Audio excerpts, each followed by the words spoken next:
उत्तर प्रदेश में एक web series का नाम अब सिर्फ मनोरंजन का विषय नहीं रहा है, बल्कि यह राजनीति और कानून व्यवस्था का मुद्दा बन गया है। नमस्कार, मेरा नाम है जजी सिंह और आप देख रहे हैं इंडिया न्यूज का डिजिटल प्लेटफॉर्म। उत्तर प्रदेश की राजनीति में वेब सीरीज घूसखोर पंडित के टाइटल को लेकर बड़ा विवाद खड़ा हो गया है और इस वेब सीरीज के नाम को लेकर प्रदेश में माहौल काफी गर्म हो गया है। मुख्यमंत्री योगी आदित्यनाथ के निर्देश पर लखनऊ के हजरतगंज थाने में वेब सीरीज के निर्देशक और उसकी टीम के खिलाफ केस दर्ज करा लिया गया है। आपको बता दें कि इसी विवाद में अब बहुजन समाज पार्टी की प्रमुख और पूर्व मुख्यमंत्री मायावती भी सामने आ गई हैं।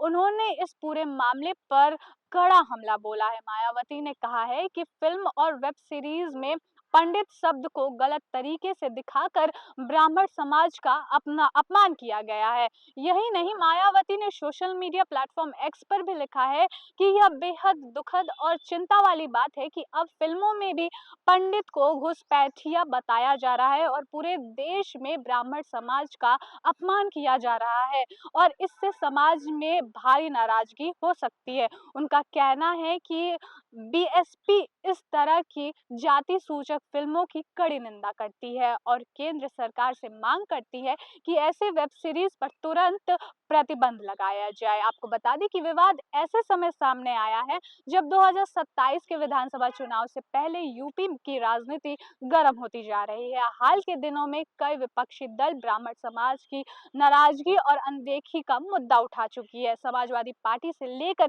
बीएसपी तक इससे जुड़े सवाल उठाते रहते हैं।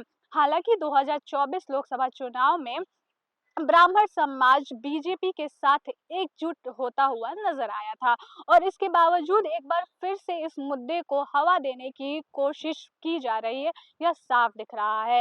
हाल ही में विधानसभा के शीतकालीन सत्र के दौरान ब्राह्मण विधायकों की बैठक पर भी चर्चा बनी हुई थी और जिस पर बीजेपी नेतृत्व और मायावती दोनों ने ही बहुत ही बड़े बड़े बयान दिए थे। मायावती अब 2027 के चुनाव को देखते हुए ब्राह्मण वोट बैंक को साधने की पूरी कोशिश में जुटती हुई नजर आ रही हैं और ये साफ देखा जा सकता है। इससे पहले 2007 के विधानसभा चुनाव में उन्होंने दलित, पिछड़ा और मुस्लिम वोटों के साथ ब्राह्मणों को जोड़कर पूरे बहुमत के साथ सरकार बनाई थी। और इस बीच आपको बता दें कि हजरतगंज पुलिस ने वेब सीरीज की टीम पर सामाजिक सद्भाव बिगाड़ने और धार्मिक और जातिगत भावनाएं आहत करने का आरोप लगाते हुए मामला दर्ज कर लिया है। लखनऊ कमिश्नरेट ने साफ कह दिया है कि जीरो टॉलरेंस पॉलिसी के तहत किसी भी समुदाय की भावनाओं से खिलवाड़ करने वालों पर सख्त कार्रवाई की जाए। कुल मिलाकर के वेब सीरीज घूसखोर पंडित विवाद अब कला से निकल करके कानून और राजनीति की चौखट तक पहुंच चुका है और आने वाले समय में यह मुद्दा यूपी की सियासत में और तेज होने वाला है। तब तक के लिए इतना ही, बने रहिए हमारे साथ और देखते रहिए इंडिया न्यूज का डिजिटल प्लेटफॉर्म।